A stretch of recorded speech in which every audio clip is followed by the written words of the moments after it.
Olá, novamente aqui com vocês. Eu sou a pastora Fran. Olá, aqui é o pastor Denis, tudo bem? Sejam bem-vindos.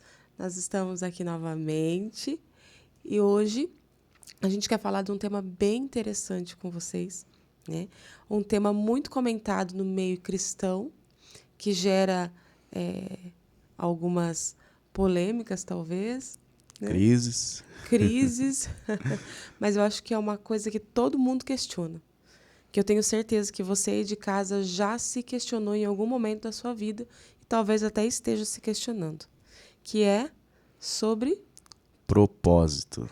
propósito.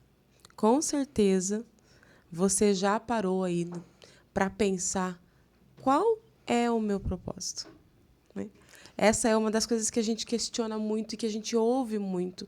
Ai, mas eu queria tanto saber qual que é meu propósito, mas eu preciso descobrir o meu propósito. É verdade. Eu creio que 99% das pessoas que começam no evangelho, né, começam a caminhada no evangelho, depois dos primeiros passos ali, o que mais a gente vê, até como pastores, né, que nós fomos e pastoreamos durante 10 anos, era essa a questão. Qual é o meu propósito? A grande busca das pessoas hoje no cenário, né, de congregacional, da igreja, como cristão, é descobrir o propósito. Exatamente. É engraçado que é uma preocupação muito grande. As pessoas elas vivem uma vida dentro ali da igreja, vamos falar desse contexto cristão, contexto igreja, preocupadas em eu preciso cumprir o meu propósito, eu preciso cumprir o meu propósito. Mas qual é o meu propósito? Preciso descobrir.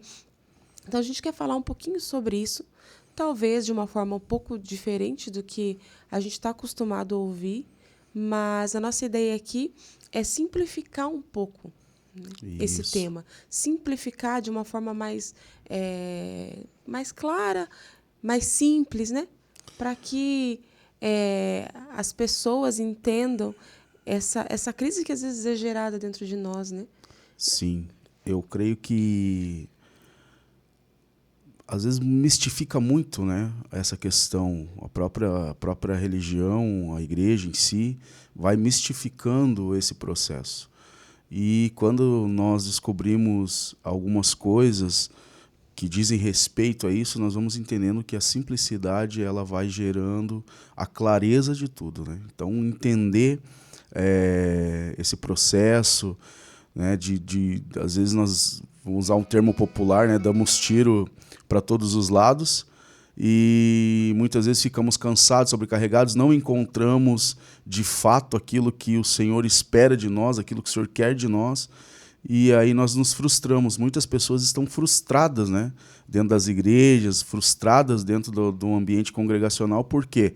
Porque ficou nessa frenética de encontrar o propósito, buscando às vezes muitas coisas mistificadas, encontrou muitas dificuldades por não ter a clareza do negócio, a clareza que é necessário para que você encontre esse caminho e o propósito é um desfrutar, né? Um desfrutar da vontade de Deus, daquilo que Deus tem.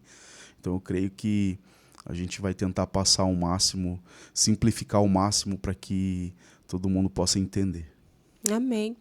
Mas falando sobre propósito, né, vamos entrar aí nesse tema. É possível a gente falar de propósito antes da gente falar de identidade? Praticamente impossível, né? Eu creio assim que para você ter clareza do propósito, a primeira coisa que nós temos que encontrar e ter a definição, a convicção é da nossa identidade. Exatamente. É porque eu pensei nisso. A ideia aqui é falar sobre propósito. Mas é possível eu querer saber qual é o meu propósito nessa terra se eu não sei ainda nem quem eu sou? Quem eu sou, verdade. Então, acho que a primeira coisa é a gente falar um pouquinho sobre identidade. Porque somente se eu sabendo quem eu sou, eu tenho um entendimento de quem eu sou em Deus, é que eu vou conseguir entender e cumprir o meu propósito. Sim, a base de você caminhar sobre o propósito é a identidade, é saber quem você é, né? Na verdade, não é só saber quem você é, porque a identidade, eu não quero ser muito didático, vou trazer um pouco mais simplificado e naquilo que nós entendemos, que nós caminhamos. A identidade, são 3 passos fundamentais: é saber a sua origem, de onde você veio, quem você é, né? Que é o momento, é quem somos, a nossa filiação, e para onde eu vou, o meu destino. Então, origem, tempo presente, que é filiação, quem eu sou e para onde eu vou.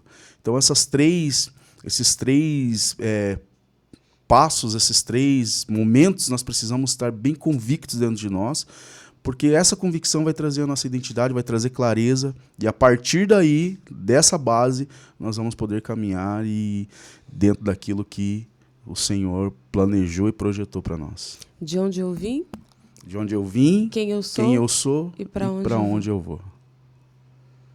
Interessante.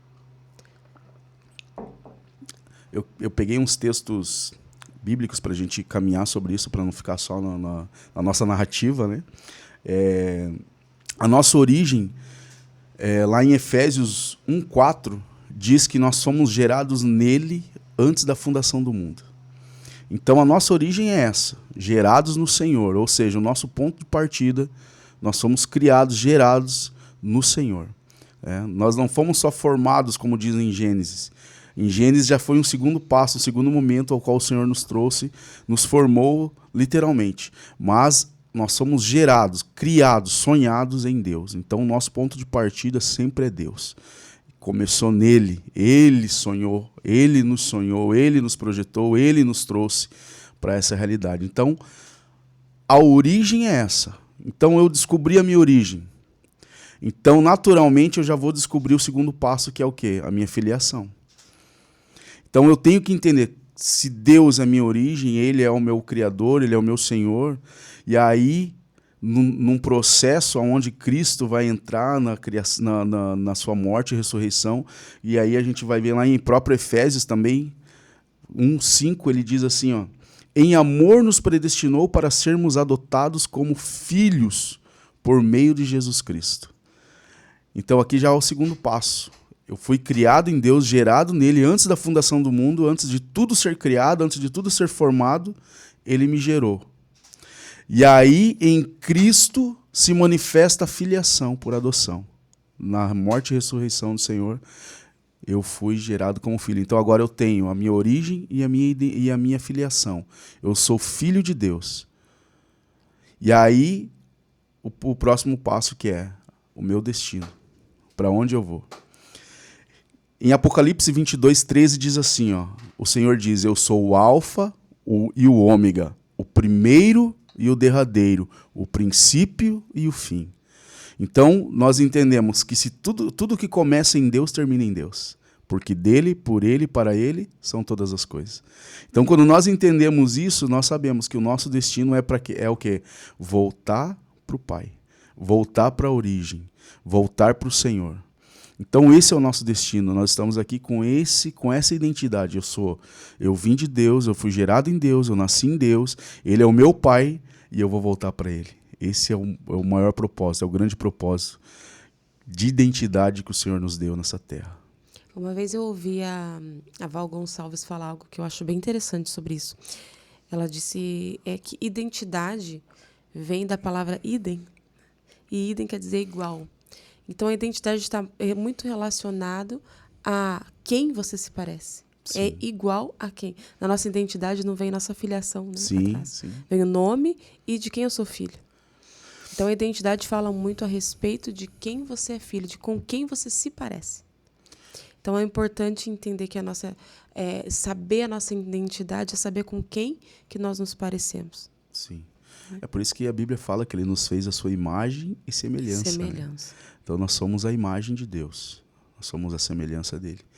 Então, quando nós temos essa convicção, e isso não serve somente para o propósito, descobrir a identidade, ela serve para tudo na nossa vida. né? Quando nós temos a nossa identidade, as coisas do mundo, as aflições do mundo, os problemas, as dificuldades, as coisas que acontecem com a gente, né? Até mesmo na nossa história de vida, como é um exemplo, um abandono, né? Uma orfandade literal de pais terrenos, né? Causa um prejuízo muito grande para o ser humano. Mas quando nós encontramos a identidade do Senhor, no Senhor, nós voltamos a nos... Por mais que talvez tenhamos tido falhas na questão de paternidade terrena, quando nós encontramos a identidade em Deus, tudo volta para o seu lugar. O Senhor coloca todas as coisas no lugar. Então, nós, como pastores, volto a dizer, nós trabalhamos muito com isso, né, amor? Tivemos momentos de trabalhar com pessoas que tinham problemas em várias áreas da vida, tanto familiar como social, em outras áreas, que nós descobrimos era o quê? Uma ruptura familiar, de paternidade muitas vezes, de falta de paternidade, de família desestruturada, o que nós trouxemos? A identidade. Nós cooperamos, somos cooperadores de Deus, né? Cooperamos para que elas encontrassem a identidade em Deus, a filiação de Deus, de onde elas vieram de fato. Elas não foram abandonadas ali, elas já foram geradas antes da fundação do mundo. Deus nos amou antes, as amou antes. Então, elas entenderam isso, recuperaram a identidade do céu na vida delas, e as rupturas da vida ali, as fragilidades foram reparadas. Amém. Glória a Deus por isso. E aí, a partir daí, eu consigo começar a entender o propósito. Traz uma clareza. Né? Traz uma clareza no propósito. E uma coisa até que a gente estava conversando um pouquinho antes sobre isso, é que o que acontece hoje em dia é que é um pensamento nosso, um pouquinho diferente da maioria.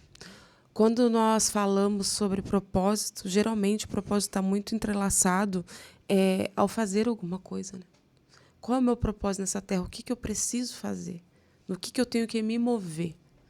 Né? Então, geralmente, essa é o questionamento. Mas a gente entende um pouquinho diferente, né? Sim.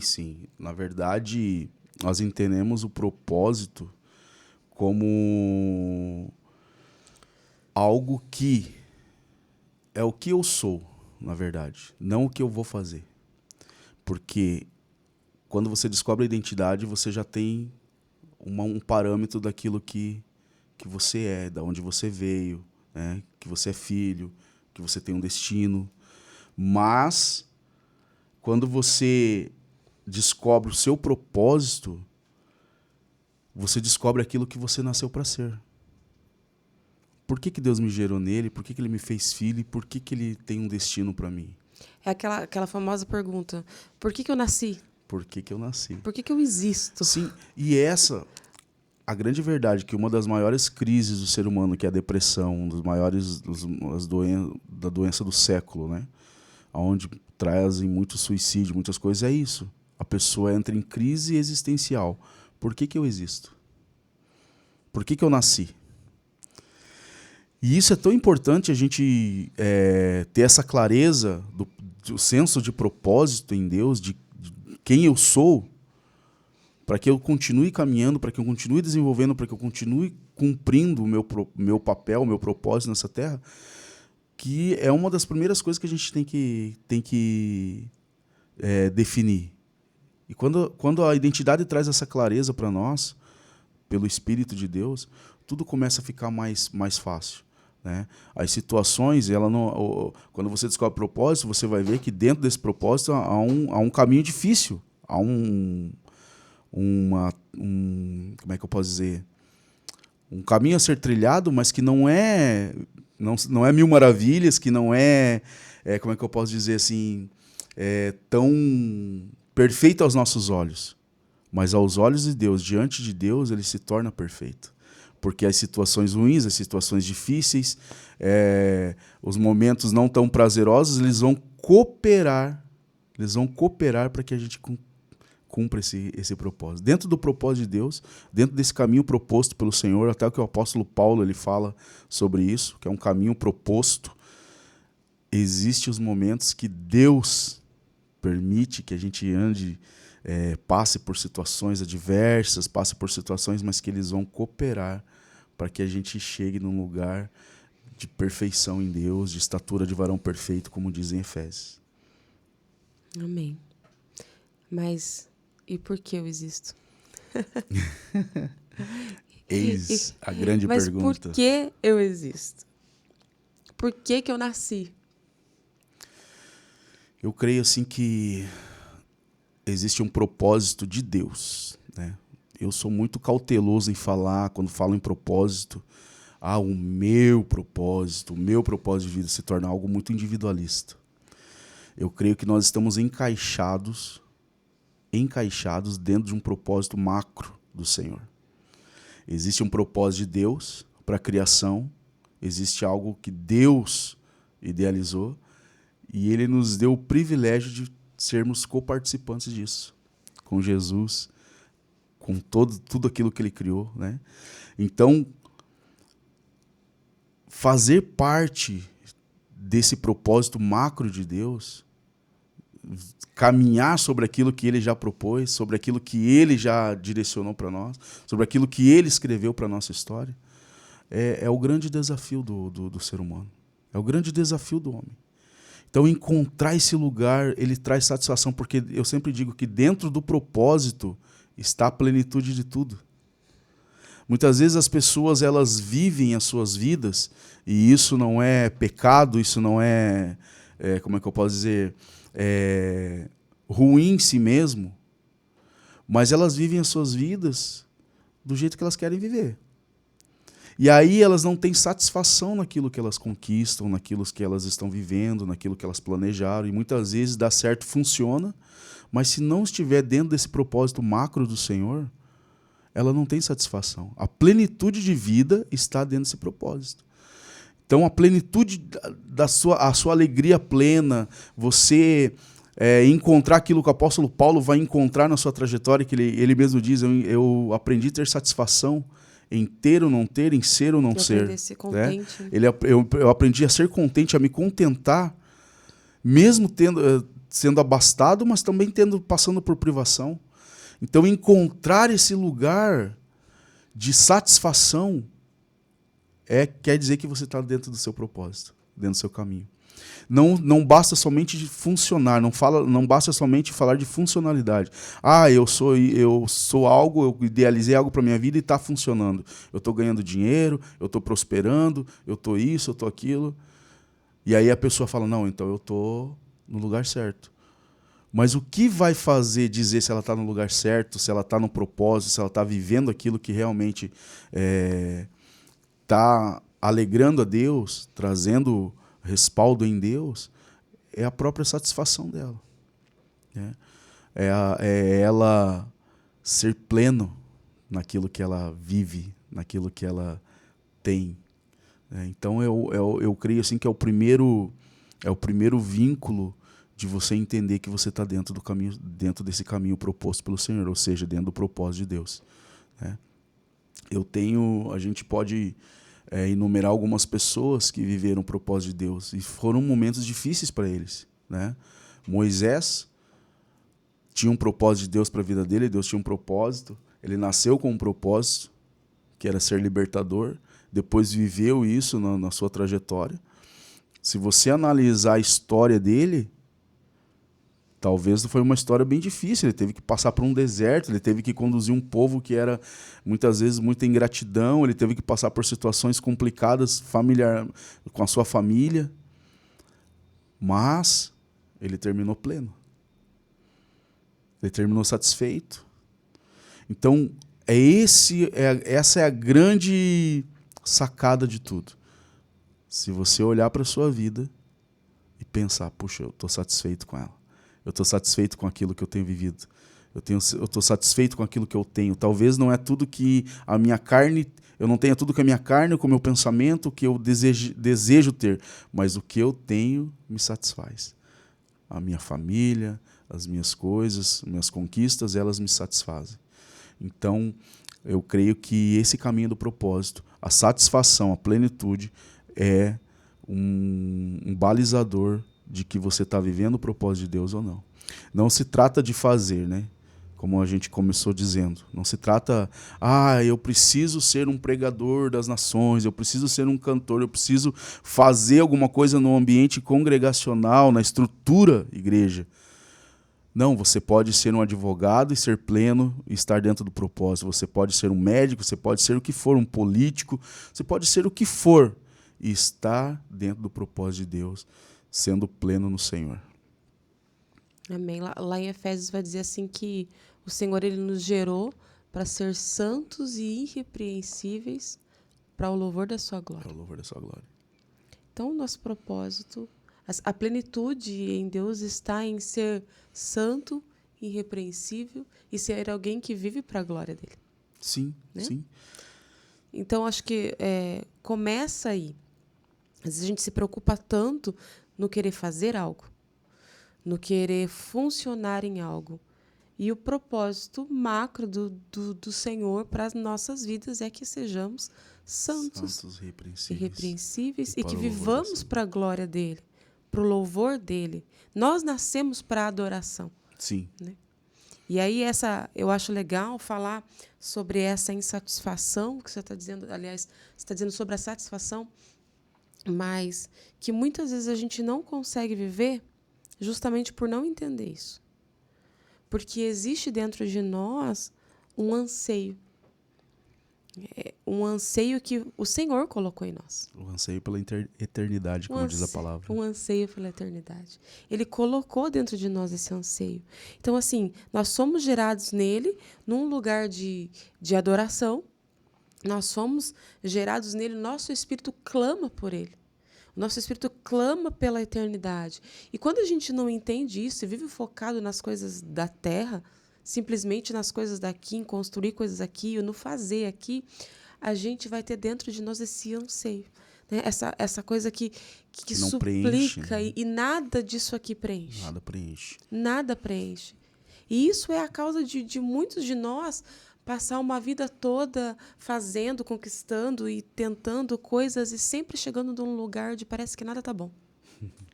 Eu sempre comento isso, né, com as pessoas e que eu tenho oportunidade, eu sempre falo que os exemplos, assim, se você parar para pensar, você vai ver que realmente é assim. Você deseja comprar, vamos usar um exemplo, um carro, zero. Você olha aquele carro e você tem o desejo de comprar aquele carro, você, né, busca, corre atrás e você vai lá e conquista, compra. Aí os primeiros dias, primeira semana, primeiro mês, os primeiros meses, você lava todo final de semana, e é cheirinho, e é isso e aquilo, e ninguém pode pisar aqui, ninguém pode entrar com o pé sujo e não sei o quê. E você faz todo aquele processo, e aquele, né? Você olha e fala, uau, meu carro novo e tal, e vai passando o tempo, vai passando os dias, vão passando. E não precisa passar muito. E não precisa passar muito. Você já começa a olhar o vizinho com outro carro, você já começa, puxa vida, né? Mas E o dele é melhor. O dele é melhor, o dele é assim, o meu já não tem isso. Não tem, Você já começa a olhar aquilo que... os defeitos, vamos dizer assim. Você já não vê mais as qualidades de quando você comprou. E isso eu estou falando de um bem material. Mas se a gente parar para analisar os divórcios, quando há um abandono da família, o processo é o mesmo. Você já não começa mais a admirar a sua esposa, você já não começa mais a admirar a sua família. Porque isso, porque aquilo. Trabalho.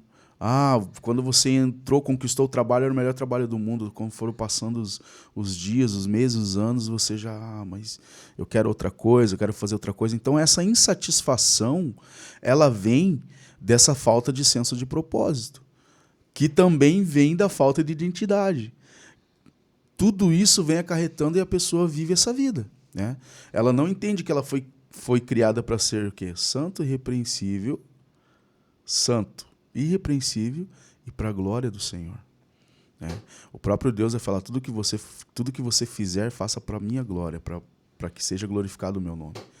Então a nossa história, a nossa vida, tudo que somos, tem que estar balizado por essa convicção, identidade e propósito. Então, quando você encontra, puxa vida, eu encontrei o meu propósito, eu sou pleno com a minha esposa, eu sou pleno com a minha família, eu sou pleno no que eu faço, eu sou pleno no que eu tenho, seja 0 quilômetro ou seja usado, segunda linha, não importa. Você encontra a plenitude no Senhor. É igual você falou, amor, que muitas pessoas, e a gente contemplou muito isso, elas vivem buscando algo para preencher, né, o coração delas. Relacionamentos, né? Você vê os jovens hoje não encontraram, tem muita dificuldade de encontrar esse senso de propósito, essa identidade, eles não conseguem encontrar isso. Eles não conseguem viver isso na vida deles. Por quê? Porque falta todo esse processo que a gente está falando aqui. E aí eles se tornam o quê? Jovens que buscam nas drogas, que buscam nas baladas, que buscam nos relacionamentos falidos, sem base nenhuma familiar, sem propósito familiar. Então tudo isso hoje tem acontecido pela falta, primeiro da identidade e depois do senso de propósito, que sem ele a gente fica andando de um lado para o outro e não encontra o caminho ao qual o Senhor já propôs para nós. Sim, e para a gente encontrar esse lugar, de ser santo, irrepreensível, né, de ser alguém que vive para a glória do Senhor, como que a gente consegue isso? Como que a gente alcança isso? Primeiro, se achegando a Ele, né? O próprio Jesus falou que sem mim nada podeis fazer, nada podeis ser, né? Para a gente encontrar esse lugar, esse propósito, primeiro que a gente tem que entender que nós somos dele, estamos nele e voltaremos para ele, que é a identidade. E a partir daí você começa o quê? Simplesmente se jogar a ele, se jogar aos pés dele, criar esse relacionamento. O relacionamento com ele é o caminho necessário para que você possa ter clareza de tudo aquilo que você precisa e que ele tem para nós. E aí fica claro mais um texto que diz assim, porque nós estamos aqui falando a respeito de Efésios, que diz que ele nos fez santos e irrepreensíveis para o louvor da tua glória, mas vai dizer também que ele nos gerou para ser reis e sacerdotes. Reis e sacerdotes. Então, ele vai dizer do quê? De relacionamento. Relacionamento. O Senhor nos fez como seres relacionais, para estar em contato com ele, né? E é isso que vai fazer com que a gente se aproxime dele. Porque tudo que a gente falou aqui está interligado, né? A identidade vai falar de quem eu sou, com quem eu me pareço, de quem eu sou filho. Sim. Então, quando eu entendo isso, eu consigo fluir no meu propósito. Tá? Eu sei de quem eu sou filho, eu sei com quem eu tenho que me parecer.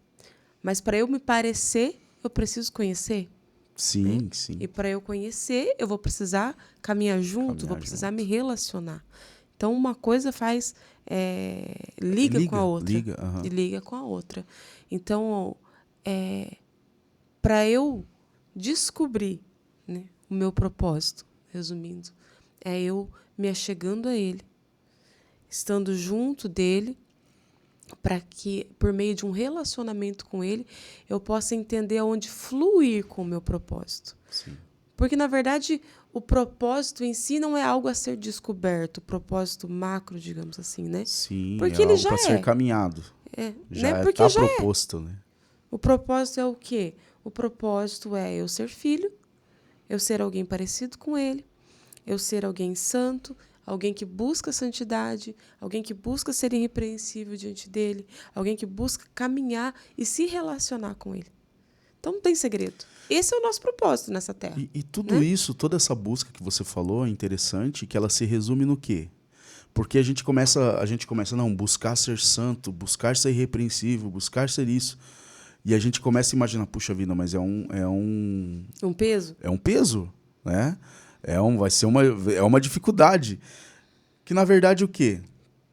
Aí o próprio Senhor vai dizer assim, sede santos, porque eu sou santo. Não é como eu sou santo. Não tem como. Nesse corpo corruptível que o apóstolo Paulo vai dizer, o ser santo não é como ele é santo. mas é porque Ele é santo. Porque Ele é santo, eu consigo ser santo, porque é Ele quem me santifica. É uma obra do Senhor, não é uma obra do homem.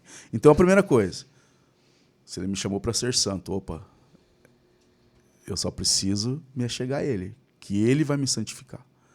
Irrepreensível. Como que eu me torno irrepreensível? Quando a santidade dele me tornou santo, eu já me torno irrepreensível.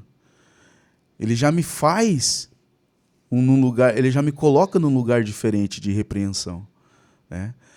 O sacrifício de Jesus, a morte dele, a ressurreição, esse processo já me traz para esse lugar.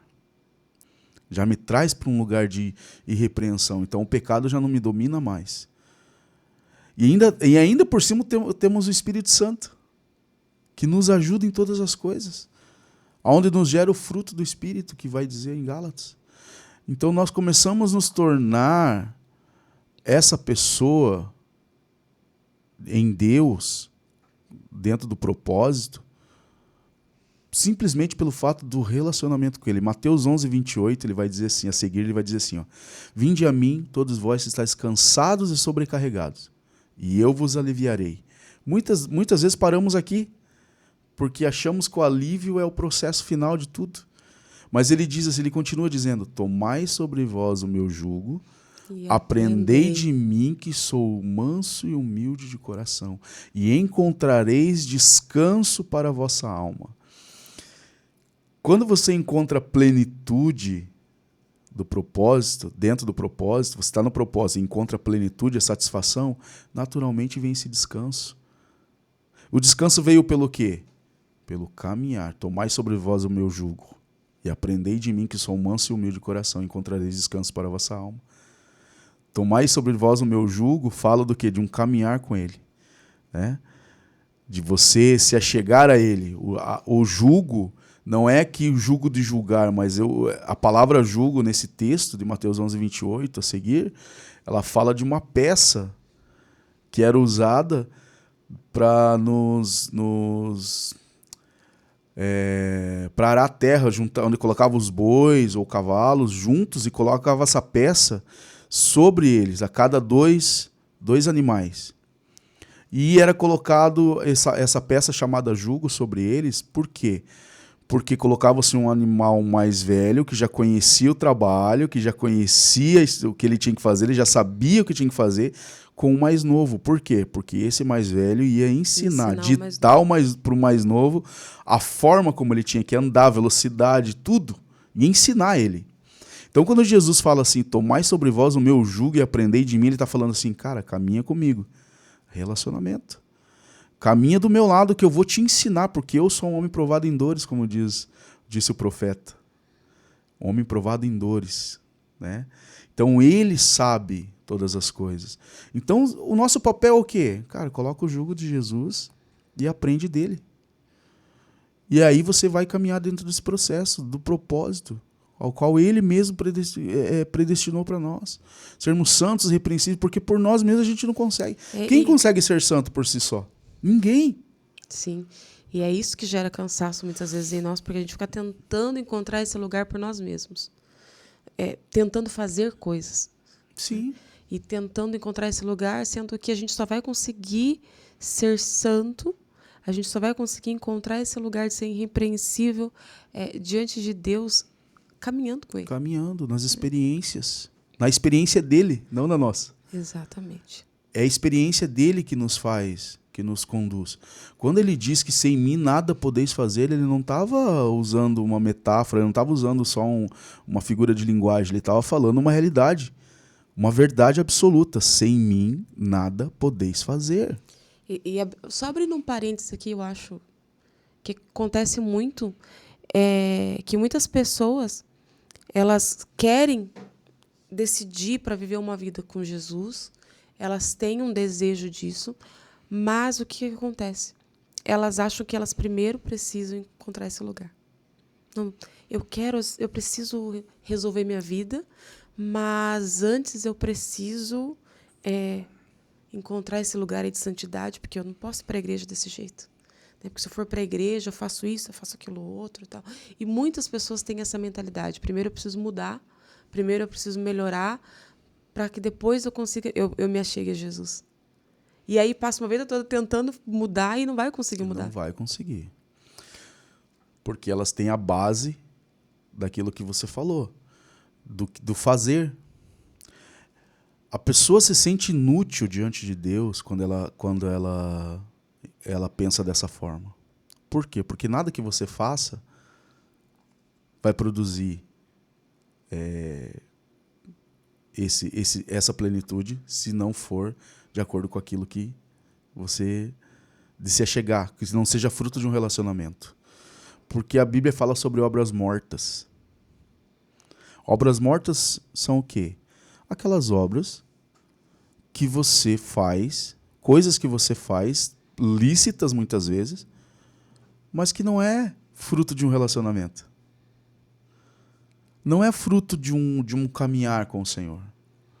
Então isso se torna o quê? Um fardo. Se torna um peso, se torna algo que não vai prosperar. Né? A palavra diz que as bênçãos do Senhor, elas enriquecem e não acrescentam dores. Ou seja, as bênçãos que vêm de Deus, de um fruto de um relacionamento com Ele, elas permanecem, frutos e frutos dignos de arrependimento. Ou seja, frutos que venham de um relacionamento com o Senhor. Hoje a gente vê muitas pessoas fazendo muitas coisas. Ah, Deus me deu uma direção, Deus falou isso, Deus falou aquilo. E começa a fazer. Daqui passou uma semana, 15 dias, um mês, não deu certo, não funcionou, não trouxe satisfação. Ah, Deus mandou fazer outra coisa, como se Deus ficasse toda hora ali. Ah, agora é isso? Não, deixa isso aqui para lá, faça isso. Não, Deus é um Deus que tem os seus planos, o seu projeto, o seu propósito bem estabelecido antes da fundação do mundo e já nos escolheu para caminhar sobre eles. E que não é um Deus que fica mudando de ideia como a gente muda de roupa. É um Deus que Ele é. Nele não há sombra de variação. Então nós precisamos entender isso e caminhar sobre aquilo que Ele já propôs. E como é que eu vou caminhar assim? Como é que eu vou viver o que Ele... Tendo um relacionamento. Então a base do propósito, de viver o propósito, é relacionamento. Relacionamento. É relacionamento. Não é o que é o que Maria fez. Cara, eu vou me achegar aos pés dele, vou sentar aqui e vou ouvir aquilo que ele tem para agora. Né? Então, nós não podemos achar que o fazer alguma coisa, vou fazer isso para ver se Deus se agrada. Vou fazer isso para ver se dá certo, se é de Deus. Não. Caminha sobre aquilo que Ele está falando. Se Ele está falando para você dar um passo hoje, não dê 2. Se Ele falou para você ir para a esquerda, vai para a esquerda. Não vai para a direita. Muitas vezes nós vamos pelo que os nossos olhos estão vendo. Tomamos decisões pelo que o racional do homem, a visão natural do homem tem. E muitas vezes vai contra aquilo que Deus está esperando de nós. Né? Quando Abraão e Ló se separaram, existiam 2 lados, 2 caminhos. Um lado, campinas verdejantes, à beira do rio, vida, comida, prosperidade, e do outro, deserto. Abraão, destruído por Deus, pelo Espírito de Deus, fala para Ló escolher o lado que ele quer ir. Naturalmente, eu falo isso com toda certeza, qualquer um de nós, naturalmente falando, escolheria o quê? A campina. Porque a Bíblia diz que ele tinha muitos animais, muitos pastores, muita gente. Ele tinha que dar uma resposta para tudo aquilo que ele tinha. E no deserto ele ia conseguir, aos olhos dele? Lógico que não. Então ele escolhe a campina verdejante. E sobra o que para Abraão? O deserto. Mas aquele lugar era o propósito de Deus para a vida dele, para aquilo que Deus tinha. Era o caminho proposto para Abraão. Mesmo que aos olhos dele, ele... E naturalmente, quando Ló se vai e Abraão se vê naquela terra, provavelmente ele olhou e ficou desolado. Falei, e agora? Pensando, né? E agora, o que eu vou fazer da minha vida? Com toda com tudo isso que está comigo, os animais, as pessoas e esse deserto aqui, da onde que a gente vai tirar comida? Tanto que Deus chama ele e fala: Abraão, levanta os teus olhos, ergue a tua cabeça. Provavelmente ele estava ali cabisbaixo pensando: e agora? Mas mal sabia ele que ele estava no propósito, que ele estava no caminho certo. E aí Deus vem e libera a palavra para ele, sobre aquela palavra ele caminha. E ele, naquele lugar, foi o cara mais próspero, eu acho assim, o cara mais bem-aventurado de todos, porque se tornou o pai da fé, né? Então essa é a nossa trajetória. Às vezes, dentro do propósito, você precisa estar tão íntimo de Deus, tão relacionado com Ele, de saber que quando você entrou no deserto, talvez por falta de opção, mas que muitas vezes é o caminho que Deus tem para você. É o propósito dele. É o propósito dele. A gente precisa ter... Só quando a gente caminha com Ele, que a gente se relaciona, que a gente ouve Ele, a gente vai conseguir discernir que alguns caminhos nada bom aparente aos nossos olhos são caminhos propostos por Ele. Sim. Porque Ele vai colocar situações na nossa frente que, se a gente olhar com os olhos naturais, a gente vai falar: não, isso não é de Deus. Não é de Deus. Isso não tem nada a ver com Deus. Eu gosto muito de falar que Deus, ele é um Deus maravilhoso, Ele é um Deus Pai, Ele é um Deus sereno, mas Ele também é um Deus terrível e assombroso. Terrível e assombroso. E por muitas vezes Ele vai fazer coisas terríveis e assombrosas na nossa vida. Ele vai nos colocar diante de situações que a gente vai olhar e vai falar assim: não tem como isso ser Deus. E Ele está lá dizendo: não, sou eu sim. Sou eu que estou fazendo. Já a gente vê Pedro, né? Sim. Pedro está no meio do mar, um vento forte, as ondas açoitando o barco ali, e de repente, no meio de todo aquele cenário de vento, de tempestade, aquela situação toda, Jesus aparece, caminhando sobre as águas. E aí os discípulos e Pedro olham e falam: isso é um fantasma. É um fantasma. Né? Por quê? Porque tempestade, vento, um mar agitado, barco balançando, não está relacionado a Deus. Sim. É o que a gente pensa, pelo menos, né? Sim. Mas muitas vezes o vento, a tempestade, o barco balançando, ondas açoitando, é Deus querendo se revelar na nossa vida. Sim, a palavra diz que todas as coisas cooperam para o bem daqueles que amam a Deus e que caminham segundo o seu propósito. Quando diz todas as coisas, são todas as coisas. Então, eu quero até aqui deixar uma palavra para você. Se você é filho de Deus, se você é convicto disso, se você tem identidade, você sabe de onde a sua origem, você sabe quem você é, você sabe para onde você vai, não diga que o que está acontecendo na sua vida é o diabo. Porque ele não tem mais, ele foi vencido na cruz. O Senhor nos comprou para ele. E ele falou que estaria conosco até a consumação dos séculos. Então não é o diabo. Tem coisas que muitas vezes aos nossos olhos parecem, igual a pastora falou: não pode ser Deus. Porque a gente joga que as coisas assombrosas e terríveis não pode ser Deus. Mas muitas vezes está usando aquilo para acrescentar na nossa fé, para nos mostrar, nos ensinar algo. O ensinamento de Deus, o ensinamento do Senhor para nós é diferente do que a didática do homem. Nós queremos aprender na calmaria. Mas um pescador bom, ele não é feito com maré tranquila, com mar tranquilo. Um bom pescador, um bom marinheiro, ele é forjado nas maiores ondas, as maiores tempestades. É nessa hora que né, você vê que Deus forjado, é poderoso, né? É forjado. É forjado. Então, são os processos que nos amadurecem. Sim. Ali, Jesus aparece e, apesar deles primeiro acharem que era um fantasma, mas logo em seguida eles têm a revelação de que é Cristo, né? Jesus se manifesta na vida deles. E Pedro vai ter a maior experiência da vida dele, eu acho, dentre dentre todas ali, acho que uma das maiores. Pedro vai ter com Jesus sobre as águas. Ele vai ter uma experiência sobrenatural. Então, é no meio dessas situações que Jesus ele se revela e que a gente tem experiências sobrenaturais com ele. É no meio de situações como essa que ele muda o percurso da nossa história. Quando a gente começa a ler lá no começo desse texto, eles estão indo para um lugar. O destino deles, se eu não me engano, é Cafarnaum, que eles estão indo. E quando termina isso tudo, o barco para lá em Genezaré. Ou seja, aconteceu tudo que aconteceu, eles estavam indo para um lado. Quando Jesus entra num barco, eles vão parar em outro destino.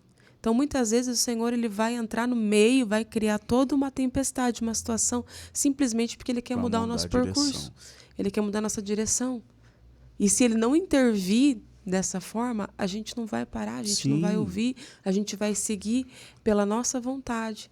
A gente vai seguir para a direção que a gente acha que é correto. Né? A gente vai pegar o remo e vai ir. Quantas coisas, quantos momentos nós já passamos, e aí eu falo pela nossa família, situações que entramos e vivemos e na hora falamos, puxa vida, mas por que estamos passando por isso, vivendo isso dessa forma? Né? E depois a resposta veio, o porquê que aconteceu daquela forma. Deus não deixa ninguém sem resposta. Né? Deus não deixa nada sem resposta.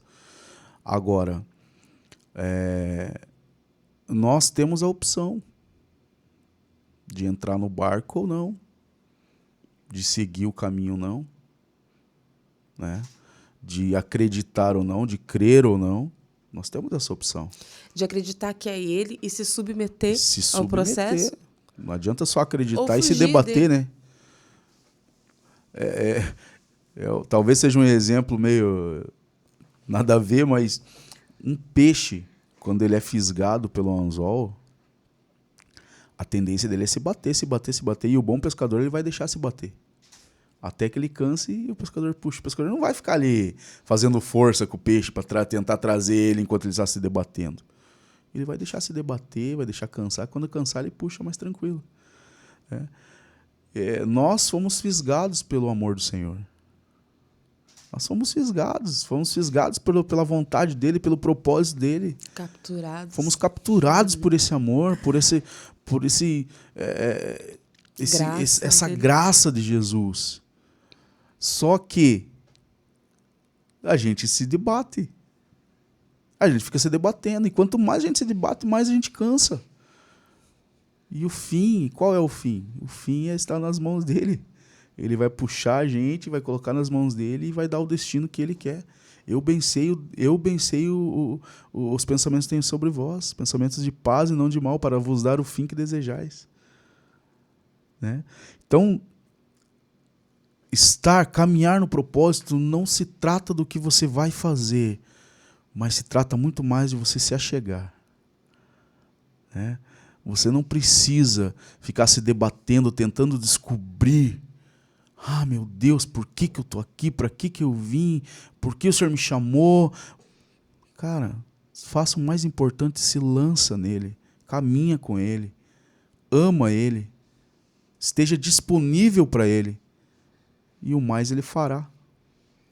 Ele disse isso. Exatamente. E só para deixar claro aqui algo. Não que a gente não precise fazer nada, né? Não que a gente não vá se mover no propósito. Até já entraria para mais um podcast aqui, né? Entra pra Mas mais assim, a gente entende que o propósito nós entendemos a nossa identidade.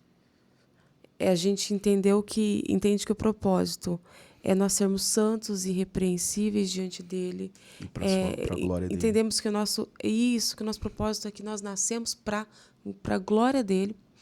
Porém, a partir desse entendimento, quando eu me aproximo dele, eu estou me relacionando com ele, automaticamente isso vai sendo gerado dentro de mim um desejo de fluir nesse propósito. Sim. Então, aí ele vai começar a mostrar para mim o meu chamado, que é aonde eu vou me mover. Então, o fazer está mais relacionado ao chamado do que ao propósito. Ao chamado. Né?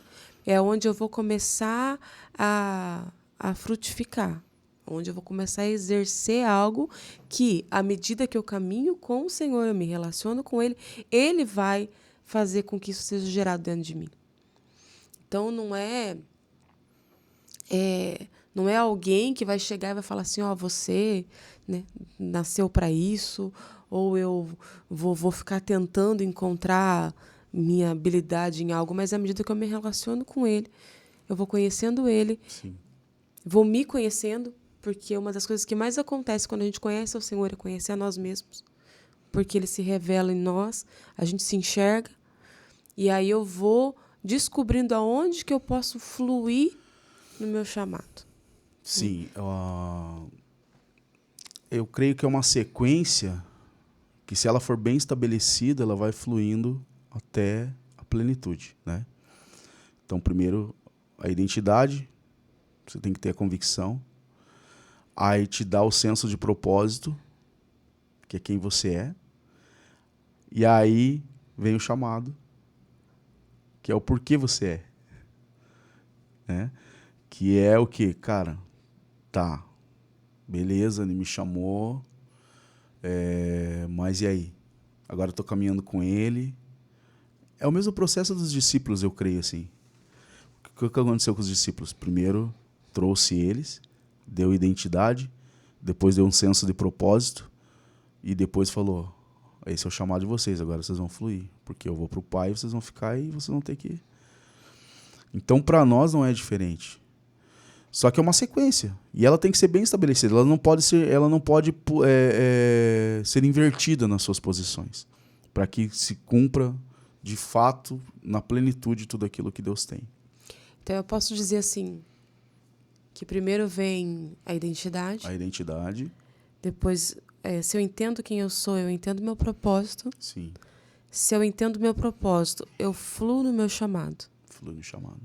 E através do meu chamado, eu vou fluir na minha vocação. Aí entra a vocação. Aí seria uma sequência, sequência de identidade, propósito, chamado e vocação. Que pode ser um próximo podcast. Sim, chamado sim. E vocação. Chamado e vocação, eu creio que é algo muito interessante, e que ela é uma sequência de identidade e propósito. Né? A gente poderia até colocar para o próximo, de repente, a gente falar sobre isso, sobre chamado e vocação, que é algo também que precisa estar muito claro dentro de nós, na nossa mente, no nosso entendimento, e também na sequência correta, porque se a gente, de repente, inverte isso, a gente tem desastres, né? Pessoas com um chamado lindo, mas que por causa de exaltar a vocação ou não saber lidar com a vocação que ela recebeu, com aquilo que ela vai desenvolver, ela se perdeu, ela se perde dentro do chamado. Né? Então é muito importante. E o propósito, o senso do propósito, daquilo que Deus me chamou para ser, para o ser, que fala mais do teu interior, fala mais de quem você é, de caráter, de frutificar, de você viver de fato, né? Ser um cristão. Acho assim que o propósito é ser esse cristão, né? É ser essa pessoa. E interessante que no relacionamento, numa das coisas que Jesus falou antes de ascender aos céus, ele disse para os discípulos assim, ó, que eles tinham que ser um com ele, como eles eram com o Pai, e que eles tinham que ter tudo em comum ali, tudo que ele está falando ali sobre relacionamento entre os próprios discípulos. E ele diz assim, nisto conhecerão que sois meus discípulos, se amardes uns aos outros. Ou seja, se tiverem relacionamento entre vocês. Que o amor é o elo maior do relacionamento. Então, quando a gente fala de relacionamento, não, preciso ter relacionamento. Mas daí tem pessoas que falam, não, tenho relacionamento com Deus, mas não quero ter relacionamento com mais ninguém. Uhum. Porque o meu relacionamento com Deus vai me dar o senso... Cara, não existe. Não tem como. Quando nós falamos de relacionamento, são todos os relacionamentos. Com Deus, com o teu próximo, com a sociedade. Porque tudo isso está dentro do propósito macro de Deus. Não tem como se relacionar com Deus e não querer se relacionar com o outro. Não tem como. Você... É igual a igreja. Você, não, eu sou cristão, eu tenho relacionamento com Deus, o meu negócio é com Deus e não com Mas a eu não igreja. quero saber de igreja. Eu não quero saber de igreja. E, de fato, às vezes você, de repente, pela situação que a pessoa viveu, de frustração, hoje, infelizmente, o que nós vemos de grande parte das denominações ou dos ambientes congregacionais, te dá uma certa repulsa de frequentar alguns lugares. Mas ainda existe igreja sadia, né, saudável, igreja que prega o evangelho genuíno, ainda existe. Ainda existem os verdadeiros pastores, apóstolos, né, existem os verdadeiros mestres, existem os verdadeiros evangelistas. Então, ainda existe, né? Existe os que não se dobraram ao sistema. Então, congregar é de suma importância. Então nós não podemos chegar, não, eu me relaciono com Deus, mas não me relaciono com as pessoas. Eu me relaciono com a cabeça, mas não me relaciono com o resto do corpo. Se o Senhor ele faz esse comparativo de que ele é o cabeça e que a igreja é o corpo, estão querendo mutilar Deus. Então, Jesus, estão querendo mutilar aquilo que Jesus juntou? Não pode. Então a gente precisa encontrar, sim, um lugar congregacional. Não vai ser um lugar perfeito. Não existe lugar perfeito, porque estão pessoas lá imperfeitas, né? Pessoas que estão num corpo corruptível, como diz o apóstolo Paulo.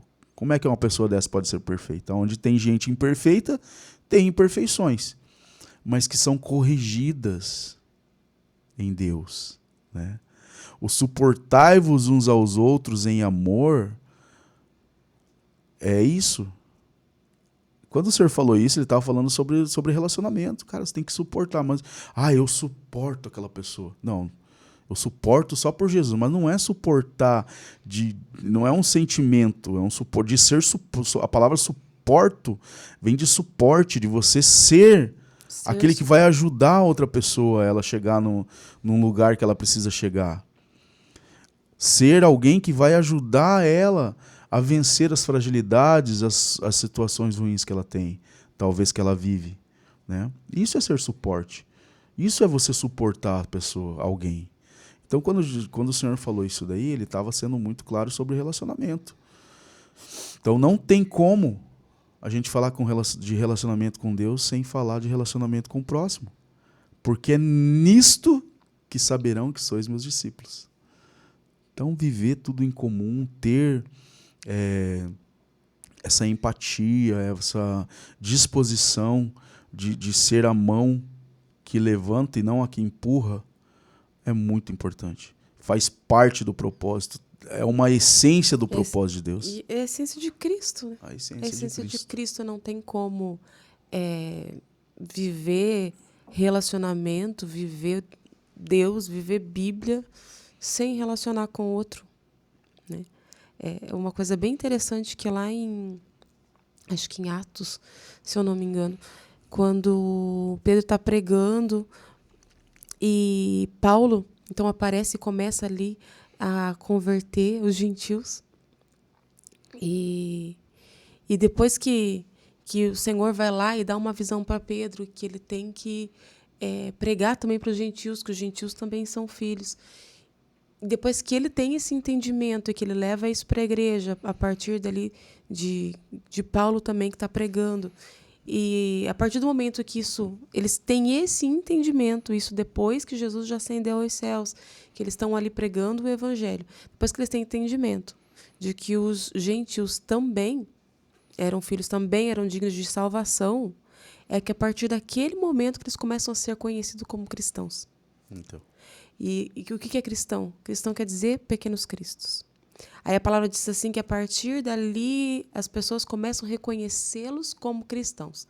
Ou seja, pequenos cristos. Eles olhavam para eles e falavam assim, não, essas pessoas são iguais. Se relacionaram com ele. São iguais àquele cara que estava aí um tempo atrás, que sentava na mesa com o pecador. Eles são pequenos cristos. eles fazem o mesmo que ele fazia. Então, eles só foram identificados como cristãos a partir do momento que eles enxergaram o outro da mesma forma que Jesus enxergava. Se importaram, né? E se importaram. Então, a gente só pode ser digno de ser chamado de cristão quando a gente tem o mesmo olhar de Jesus para o próximo, para o outro. E para encerrar, que nosso horário está findando, nós não precisamos, isso eu quero deixar claro para, né, você que nos assiste, que vai nos assistir. Para eu cumprir o propósito, eu tenho que ser alguém numa estrutura, né? Às vezes as pessoas têm esse pensamento. Eu preciso ser um pastor, eu preciso ser um adorador, um cantor, enfim. E aí eu estou cumprindo o meu propósito. Porque tem muita gente que acha que se não está dentro desse contexto, não está cumprindo o propósito de Deus, se sente inútil, se sente fora do parâmetro de ser usado por Deus. Mas eu quero dizer o seguinte, que a essência do propósito é tudo aquilo que a gente está falando aqui, e ela pode ser manifesta em qualquer lugar. Se você é um professor, se você é um policial, um médico, enfermeiro, seja quem você for, em qual área você estiver atuando da sua vida, você está dentro do propósito. A essência do propósito está dentro de você. Então você pode ser e viver tudo aquilo que Deus tem nesse ambiente onde você está, né? Manifestando isso, a essência de Cristo. Porque a essência do propósito é Cristo. Se, o que a pastora acabou de dizer, que eles eram reconhecidos como cristãos quando eles se manifestavam e viviam de acordo com como Cristo viveu, isso também pode ser nos nossos dias. Então, se você é um empresário, seja o que você for, em qual área de atuação você está, em qual ambiente você está, não fragmente o evangelho, não fragmente a vida cristã. Porque muitas vezes a gente ouviu e ouve muito disso. Eu tenho uma vida secular. Não existe vida secular para o cristão. Não existe vida paralela para o cristão. Lá no meu trabalho é uma coisa, aqui na igreja... Não. Quem você é identidade. É identidade. Se eu sou cristão, se eu sou filho de Deus, eu sou aonde eu estou. Não importa se eu estou lá no seu trabalho... eu sou um garçom e eu trabalho numa casa noturna. Vamos dizer assim. Cara, você é cristão. Você é filho de Deus, você é amado de Deus, você tem uma responsabilidade de manifestar Cristo lá. Então viva de acordo ou nos ambientes onde muitas vezes Deus se colocou estrategicamente. Porque Deus faz isso, né? Quando Jesus ele vai numa cidade chamada Gadara, e ele passa, para entrar nessa cidade, ele passa na frente de um cemitério, e a Bíblia diz que lá dentro tem um jovem, lunático, com uma legião de demônios. E a Bíblia fala que ele se cortava, se jogava no fogo, fazia coisas assim, impossíveis aos olhos do ser humano. Assim. Tanto que deixavam ele lá e não queriam ele na cidade. E Jesus passa ali e Jesus liberta aquele jovem. E aquele jovem sente o maior desejo do quê? De seguir Jesus, naturalmente. O cara que ele me libertou. É o que a gente faz hoje, não é? O Senhor me liberta, me chamou para ele, eu vou seguir ele. Né? Falando genericamente. E aquele jovem queria seguir Jesus. E o que Jesus fala para ele? Ele fala, não, cara, você não vai me seguir. Você vai fazer o seguinte, você vai entrar lá na cidade e você vai lá, você vai falar do que foi feito na sua vida. Lá você vai dar o testemunho. Mas a tendência era o quê? A maioria que passou por Jesus, que Jesus curou, chamou, ele disse o quê? Segue-me. Mas para aquele jovem ele tinha algo diferente. Para aquele jovem ele tinha algo que fugia do padrão do segue-me. Então tem coisas que muitas vezes vai fugir do padrão simplesmente de igreja, eclésia, de momento congregacional. Vai fugir. E é nesse momento que a gente tem que ter convicção. Então, ele não deixou de ser discípulo porque ele foi para outro lugar. Ele não deixou de ser filho de Deus. Ele só foi cumprir uma missão onde o próprio Jesus tinha comissionado ele. E a Bíblia diz que ele pregou para uma Decápolis, que é um conjunto de 10 cidades, onde muitos se converteram. Onde até o próprio Jesus não pôde entrar. Né? Então, esse é o meu conselho.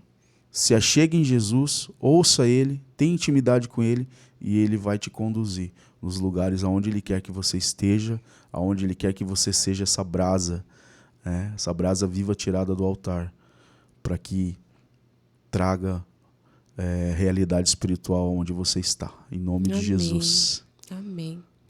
É isso, né? É muito mais simples do que a gente muito imagina. Muito mais simples. Esse peso todo de, né, o que eu preciso fazer. Não, eu preciso ser parecido com Ele, eu preciso caminhar com Ele, e à medida que a santidade dele me santifica, eu vou compreendendo quem Ele é. E eu vou fluir no meu chamado, eu vou fluir dentro do meu propósito, no que Ele tem para a minha vida. Amém. Amém. E é isso, Glória né? a Deus. E a gente fica por aqui. Semana que vem não, né? Na próxima quinzena. Dia 28. Dia 28. A gente vai estar aqui com uma convidada especial. No próximo, né? Já está marcadinho. E a gente espera por vocês. Agradecemos aí para você que ficou com a gente até agora. Que Deus abençoe vocês. E até a próxima, em nome de Jesus. Quero também agradecer aqui os irmãos, né? Os nossos irmãos lá de Matinhos. E todos aqueles que estão nos acompanhando, que estão visualizando, né, no YouTube os vídeos. E tem nos fortalecido em oração. E eu creio em nome de Jesus que é um projeto de Deus e tem tudo para caminhar. Já quero deixar aqui também, nos segue lá no Instagram, né? Novamente Pode, @novamente pode. Também vai no YouTube, né? Dá o like, liga o sininho para quando tiver os vídeos novos também você está acompanhando, e compartilha, irmão, em nome de Jesus. Compartilha com as pessoas as palavras, os cortes que a gente tem colocado lá. Compartilha em nome de Jesus, para que o nosso intuito aqui não é ser um digital influencer renomado, né? Não é ter muitos seguidores. Isso, né, que seja consequência, mas o mais importante é que a palavra, a realidade de Deus, aquilo que nós temos entendido no Senhor, alcance outras vidas, traga clareza, traga simplicidade, traga a verdade do Evangelho em nome de Jesus. Amém? Então, um beijo a todos, Deus abençoe, fiquem na paz e até a próxima.